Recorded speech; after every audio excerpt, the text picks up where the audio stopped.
Hello everyone, कैसे हैं आप सब। स्वागत है आपका हमारी आज की इस वीडियो में। दोस्तों, आप सबको पता है हमारे लेफ्टिनेंट गवर्नर मनोज सिन्हा जी के द्वारा अपने ऑफिशियल ट्विटर हैंडल पर JKPSI के बारे में 800 पोस्ट के बारे में उन्होंने बताया था कि 800 वैकेंसीज आने वाली है सब इंस्पेक्टर के लिए। तो यहाँ पर हुआ क्या है कि पहले ये JKP के द्वारा पूरा प्रोसीजर कंडक्ट करवाया जाता था। इसका जो फिज़िकल टेस्ट होता था, इसका रिटन एग्ज़ाम, अब ये JKSSB के द्वारा कंडक्ट करवाया जा रहा है सब इंस्पेक्टर के लिए। तो एक बहुत इंपॉर्टेंट चेंज आई है जो काफ़ी ज़्यादा फ़र्क ला सकती है दोस्तों, काफ़ी एक डिफरेंस ला सकती है इन दोनों प्रोसीजर्स में। तो ये पॉइंट्स क्या है आखिर अब इस एग्ज़ाम के अंडर, यानी कि जो JKSSB के अंडर ये जो ये पूरा प्रोसीजर होने वाला है, इसमें क्या इंपॉर्टेंट पॉइंट्स है और पहले क्या होगा, क्या एज रिलैक्सेशन हुआ है, ये पूरा ये सब चीज़ें हम देखते हैं यहाँ पर। ठीक है, देखो दोस्तों, यहाँ पे मैं डायरेक्टली आपको इंपॉर्टेंट पॉइंट्स की तरफ लेके चलता हूँ। तो यहाँ पर सबसे पहली चीज़ देखिए दोस्तों, हुआ क्या है। तो यहाँ पर सबसे ज़्यादा इंपॉर्टेंट चेंज क्या है ये आप ध्यान से समझिए। मैं बिल्कुल शॉर्टकट तरीके से आपको ये सब समझा देता हूँ। दोस्तों, जब आपको पता है कि जब JKP के द्वारा सब इंस्पेक्टर के लिए एग्ज़ाम पूरा प्रोसीजर कंडक्ट करवाया जाता था, सबसे पहले आपका होता था फिज़िकल एग्ज़ाम, यानी कि फ़िज़िकल टेस्ट आपका हुआ करता था जिसमें आपकी रनिंग हुआ करती थी, उसके बाद पुशअप्स वगैरह। ठीक है, तो यहाँ पर फिज़िकल टेस्ट पर हमने ऑलरेडी वीडियो बना दी है, पूरा JKP के अंडर फिज़िकल टेस्ट कैसे होता है, क्या होता था। तो फिज़िकल टेस्ट, जो लोग फिज़िकल टेस्ट क्लियर कर पाते थे वही लोग सेकंड फेज़ में, यानी कि रिटन एग्ज़ाम में बैठ पाते थे। और सेकंड फेज़ आपका होता था रिटन एग्ज़ाम, और रिटन एग्ज़ाम के बाद थर्ड फेज़ आता था इंटरव्यू। ये है तीन इंपॉर्टेंट चीज़ें जो JKP के द्वारा जब ये कंडक्ट करवाया जाता था इस तरह से चलता था। लेकिन अब ये कंडक्ट करवाया जा रहा है JKSSB के द्वारा। और सबसे बड़ा जो इन्होंने डिफरेंस लाया है, सबसे बड़ी चेंज वो ये कर दी है कि इस बार आपका होगा रिटन एग्ज़ाम सबसे पहले, और उसके बाद कंडक्ट करवाया जाएगा फिज़िकल एग्ज़ाम, यानी कि फ़िज़िकल टेस्ट। इस तरह से आपका चलेगा JKSSB के अंडर पूरा प्रोसीजर ये। तो आपको अब ये दो क्लियर करने हैं, रिटन और फिज़िकल एग्ज़ाम। तो पहले अब आपका रिटन है, ठीक है। तो यही यहाँ पर सबसे इंपॉर्टेंट पॉइंट इनके द्वारा बताया गया हुआ है। The question paper will be set to assess the general awareness, general knowledge, यानी कि अब यहाँ पर आपको जो ये इंपॉर्टेंट पॉइंट की तरफ मैं आपको ले चला हूँ। यहाँ पर इन्होंने जो आपका रिटन एग्ज़ाम होगा ना, उसके बारे में थोड़ा सा बताया हुआ है कि उसमें आखिर आता क्या क्या है। उसमें देखो दोस्तों, आता है जनरल अवेयरनेस, जनरल नॉलेज। अब ये जनरल अवेयरनेस, जनरल नॉलेज है क्या। जिन लोगों ने JKSSB क्लास 4 के लिए अप्लाई किया था, आपको आपका सिलेबस याद होगा। जनरल अवेयरनेस, जनरल नॉलेज में वो सब चीज़ें आती है जो आपको जनरली पता होनी चाहिए। यानी कि जो आपकी एक नॉर्मल GK की बुक होती है ना, जो उसमें नॉर्मल सब्जेक्ट्स होते हैं। अब क्या क्या होते हैं, इंडियन हिस्ट्री पढ़नी पड़ेगी, ज्योग्राफी पढ़नी पड़ेगी, पॉलिटी, इकोनॉमिक्स, ये GS यानी कि जनरल साइंस आपको आना चाहिए, और इसके साथ नॉलेज ऑफ कंप्यूटर भी आपको पता होना चाहिए। ये पोर्शन आता है जनरल अवेयरनेस का, ठीक है। ये पोर्शन आता है जनरल अवेयरनेस, यानी कि जनरल नॉलेज का। इन शॉर्ट जो आपकी नॉर्मल GK की बुक होती है वो चीज़। इसके बाद knowledge of elementary mathematics, elementary mathematics का आपको आना चाहिए। Understanding and uses of IT, analytical aptitude, aptitude यानी कि जैसे क्वांट्स, जैसे मैथ्स होता है जो आपका, ठीक है। सेम जो JKSSB क्लास 4 के लिए जो आपका नॉर्मल मैथ्स था वो चीज़। Ability to observe and distinguish patterns, ये क्या चीज़ है। आपको अगर आपकी क्लास 4 की रीजनिंग याद होगी, ठीक है, जो रीजनिंग में ही इंपॉर्टेंट चीज़ें आती है, यहाँ पर पैटर्न्स पता होने चाहिए। यानी कि अब आपको इमेजेस के ऊपर, जैसे कि मिरर्स पर मिरर टाइप क्वेश्चन ज़्यादा आएंगे, वाटर इमेजेस, मिरर इमेजेस, वैसे क्वेश्चन इसमें पूछे जाएंगे। Basic knowledge in English, English तो इसमें है ही। And such other attribute that are consider relevant for the post and as are per prescribed eligibility qualification. तो ये है वो जो आपका रिटन एग्ज़ाम के अंडर कंडक्ट होगा। ध्यान से समझ लीजिएगा दोस्तों, अब आपका रिटन पहले है तो रिटन क्लियर करना पड़ेगा। यहाँ पर फिफ्थ पॉइंट काफ़ी ज़्यादा इंपॉर्टेंट है जो आपको समझना है। The number of candidates to be selected for appearing in the physical standard test shall be 6 times the total number of vacancies to be filled up in each category. यानी कि जैसे कि दोस्तों आपको पता है कि टोटल वैकेंसीज 800 है, मुझे कैटेगरी वाइज तो नहीं पता।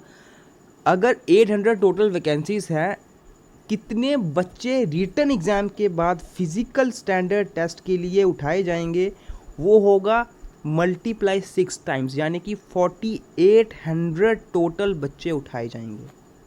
4800 टोटल बच्चे उठाए जाएंगे। और अब इसमें जिस तरह सा कैटेगरी डिस्ट्रीब्यूशन होगा, यानी कि अगर आप रखो 800 में से अगर लगभग 400 या 400 से ज़्यादा जितनी भी जनरल कैटेगरी के लिए जाती है, तो उसका 6 गुना यानी कि 2400 इसमें से जनरल कैटेगरी की लिया जाएगी। बाकी फिर जो बाकी कैटेगरीज होती हैं SC ST OBC वगैरह, उन सब के लिए भी इस तरह से पूरा डिस्ट्रीब्यूशन रहेगा। फिज़िकल स्टैंडर्ड टेस्ट के लिए रिटन एग्ज़ाम क्लियर करने के बाद कितने बच्चों को वो उठाएंगे। ठीक है, ये चीज़ आपको समझ आ गई होगी। ठीक है, और इसके बाद रिटन के बाद जब आपका फिजिकल होगा, ये आपको पता ही है, मेल्स के लिए यहाँ पर हाइट रखी गई है 5 फीट 6 इंचेस मिनिमम। चेस्ट कितनी अनएक्सपेंडेड होनी चाहिए, 32 इंचेस। चेस्ट जब एक्सपैंड करते हो तो 33 1/2 इंचेस चेस्ट एक्सपैंड होनी चाहिए। फीमेल्स के लिए हाइट रखी गई है 5 फीट 2 इंचेस। यहाँ पर जो गोरखा कम्युनिटी को बिलोंग करते हैं उनके लिए मिनिमम हाइट 2 इंच, अगर कम है तो वो चलेगी गोरखा कम्युनिटी के लिए। The candidates who meet the above physical standards shall be required to undergo the physical endurance test.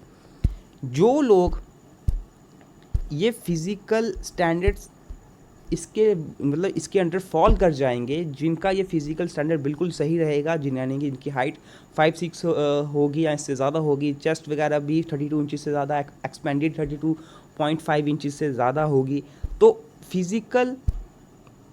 ये फिजिकल स्टैंडर्ड्स होने के बाद आपका होगा फिजिकल एंड्योरेंस टेस्ट। और इसमें आपको पता ही है क्या होता है। मेल के लिए 1600 मीटर्स की रेस जो आपको 6 मिनट 30 सेकंड में कवर करनी पड़ती है। इसके बाद 20 पुशअप्स। ये इंपॉर्टेंट क्या है कि जब आप एक बार डाउन जाओगे फिर अप आओगे, तब आपका ये पूरा कैलकुलेट किया जाएगा एज अ 1 पुशअप। ठीक है, इसके बाद फीमेल कैंडिडेट्स का है, वो भी आप देख सकते हैं 1000 मीटर इन 6.5 मिनट्स, यानी कि 6 मिनट 30 सेकंड्स। उसके बाद shot put 4 kg 14 1/2 feet in 3 attempts. Physical standard and physical endurance test shall be qualifying nature only, for which a committee shall be constituted by service selection board in consultation with the government in home department। यहाँ पर बाकी अगर आपको मैं points बताऊँ तो यहाँ पर मेन बात क्या है, here is no interview। यहाँ पर JKSB के अंदर कोई इंटरव्यू की बात नहीं की गई है। तो 2 इंपॉर्टेंट बातें हैं यहाँ पर। कौन सी? रिटन एग्ज़ाम सबसे पहले होगा, ठीक है, उसके बाद आपका होगा फिजिकल टेस्ट।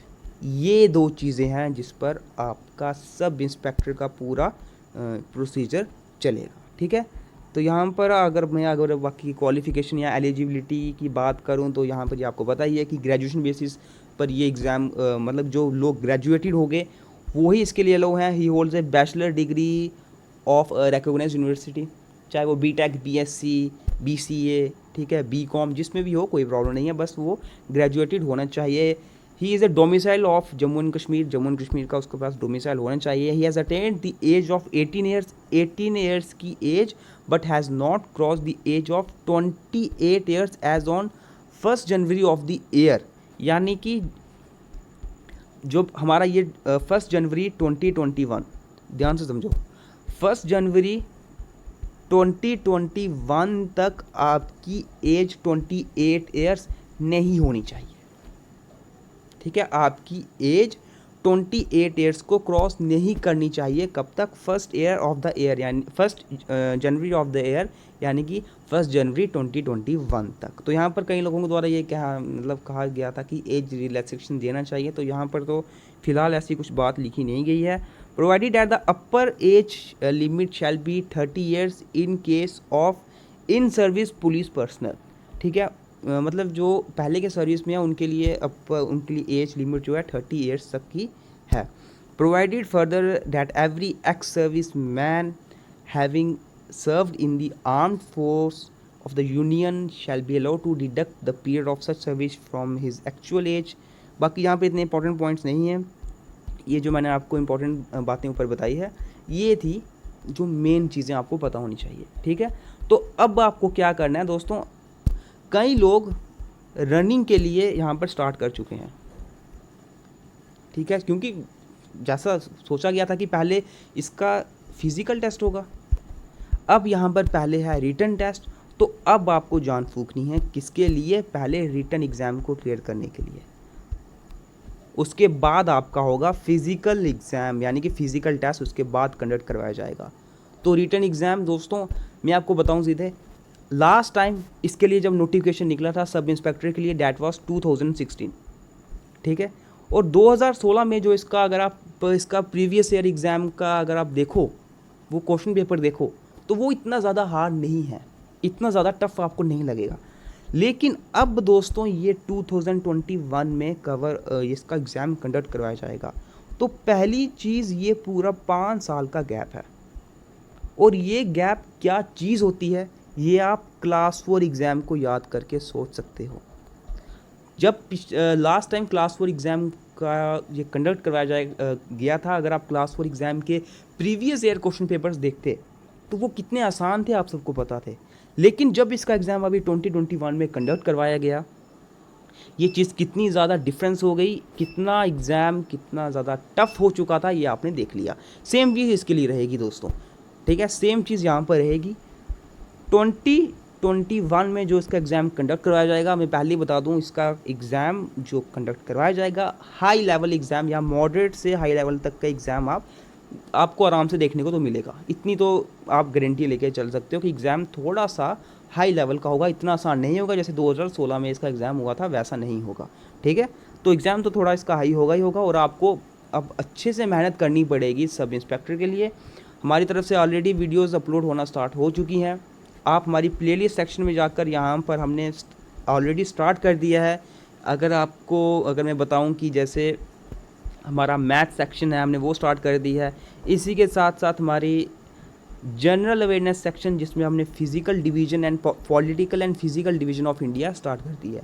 तो आप पढ़ना स्टार्ट कर दीजिए अब, ठीक है। तो पढ़ना स्टार्ट कर दीजिए अगर सब इंस्पेक्टर आपको क्लियर करना है, और उसके बाद आपको रनिंग का भी देखना पड़ेगा, फिज़िकली भी आपको वहाँ पर फिज़िकल टेस्ट भी क्लियर करना पड़ेगा। तो उसके अब कोई भी न्यू नोटिफिकेशन आती है दोस्तों, अगर कोई इंपॉर्टेंट चीज़ है जो हमें आपको शेयर करनी हो, तो हम आपको ज़रूर हमारे चैनल के थ्रू शेयर करेंगे। और कोई भी चैनल पर न्यू है दोस्तों, चैनल को सब्सक्राइब कर सकते हो। मिलते हैं आपसे नेक्स्ट वीडियो में, कोई न्यू नोटिफिकेशन आती है हम आपको ज़रूर उसके बारे में अवेयर करेंगे।